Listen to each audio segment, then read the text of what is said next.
दिखाना, योजनाओं को लागू करके दिखाना, ये दूसरी बात होती है।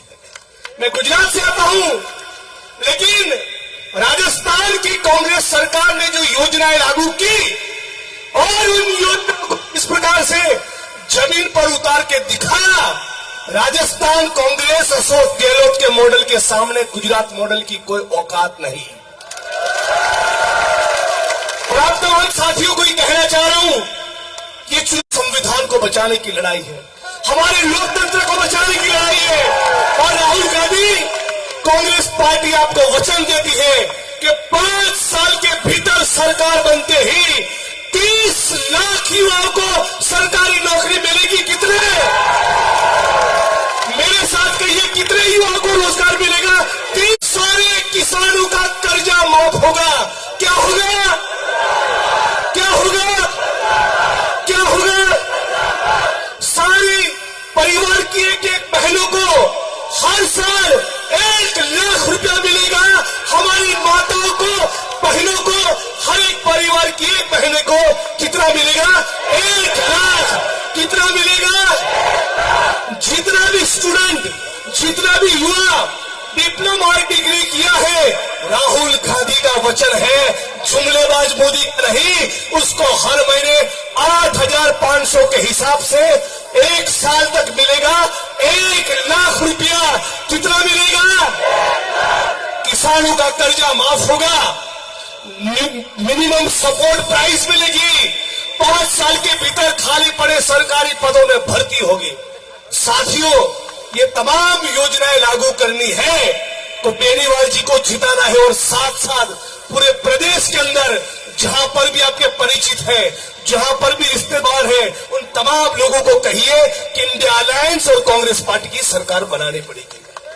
साथियों, ये नरेंद्र मोदी जैसे जैसे चुनाव नजदीक आ रहा है, जिस प्रकार से इंडिया अलायंस और कांग्रेस पार्टी को ऐसा रिस्पॉन्स मिल रहा है, उनकी बौखलाहट बढ़ गई है। आज मोदी जी ने कौमवादी भाई भाई को लड़ाने वाला भाषण चालू कर दिया है। ये क्या कह रहे हैं?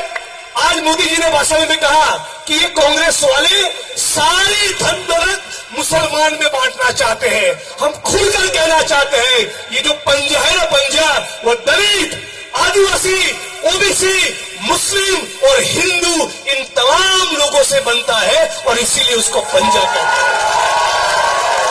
राहुल जी जो कहते हैं कि जाति जनगणना होगी, जब जाति जनगणना होगी तो भारत की जमीनें, भारत के टेंडर, भारत के कॉन्ट्रैक्ट, भारत की संपत्ति, भारत की पूंजी केवल अडानी अंबानी की जेब में नहीं, वो हिंदू हो, मुसलमान हो, सिख हो, ईसाई हो, किसान हो, मजदूर हो, दलित हो, आदिवासी हो, ओबीसी हो, सबके बीच में उसका एक समान बंटवारा होगा, एक समान बंटवारा। मोदी जी मुसलमान, पाकिस्तान, मंदिर मस्जिद, हिंदू मुस्लिम, भारत पाकिस्तान, ये 6 शब्दों को छोड़ दे तो उनकी किसी कीमत पर सरकार कभी नहीं बनेगी, वो दोबारा कभी प्रधानमंत्री नहीं बनेंगे। आज हमको समझ रही है, चुनाव के आखिरी वक्त तक मैं आप तमाम लोगों को बेनीवाल जी की ओर से, कांग्रेस पार्टी की ओर से हाथ जोड़कर विनती कर रहा हूं, सोशल मीडिया में, फेसबुक के पेज पे कोई भी गलत शब्दों का प्रयोग हमारी ओर से नहीं होना चाहिए। इस बात को समझिएगा। ये लोग, ये आरएसएस और भाजपा के लोग आपको उकसाने की कोशिश करेंगे। असली बात यह है कि 2003 में मोदी जी के दोस्त गौतम अडानी की संपत्ति 25,000 करोड़ थी। मालूम है आज कितनी है? 7,40,000। उनके दोस्त मुकेश अंबानी की संपत्ति आज है 7,55,000 करोड़। गौतम अडानी, मुकेश अंबानी, ऐसे चंद पूंजीपतियों को पूरी 135 करोड़ जनता को लूटकर उसकी तमाम संपत्ति अडानी अंबानी की जेब में रख देना, यही मोदी की राजनीति है। और इसीलिए कह रहा हूं कि सीता मैया बहुत दुखी है। सीता मैया बहुत दुखी है मोदी के काम से। बोले ये तो सारे पैसे खा गए मेरे पति के नाम से। तो इस बात को हमको समझना है समाज को हिंदू मुसलमान में विभाजित करेंगे, किसान और मजदूरों का लोही चूसेंगे और वो सारी धन दौलत पूंजीपति की जेब में डालेंगे। जबकि कांग्रेस पार्टी का, राहुल गांधी का एजेंडा है कि पूंजीपतियों की जेब में जो पैसा पड़ा है वो महिलाओं के, दलितों के, आदिवासियों के, ओबीसी के, किसान के, मजदूर के, बेरोजगार युवाओं की जेब में जाएगा। आप दोनों को तय करना है। एक तरफ मनुवाद है, दूसरी तरफ भारत का संविधान है। एक तरफ कांग्रेस पार्टी खड़ी है किसान और मजदूर के लिए और नरेंद्र मोदी खड़े हैं अडानी और अंबानी के लिए। तो अब तमाम लोगों से ज्यादा वक्त नहीं है, लंबी बात नहीं कर पाऊंगा।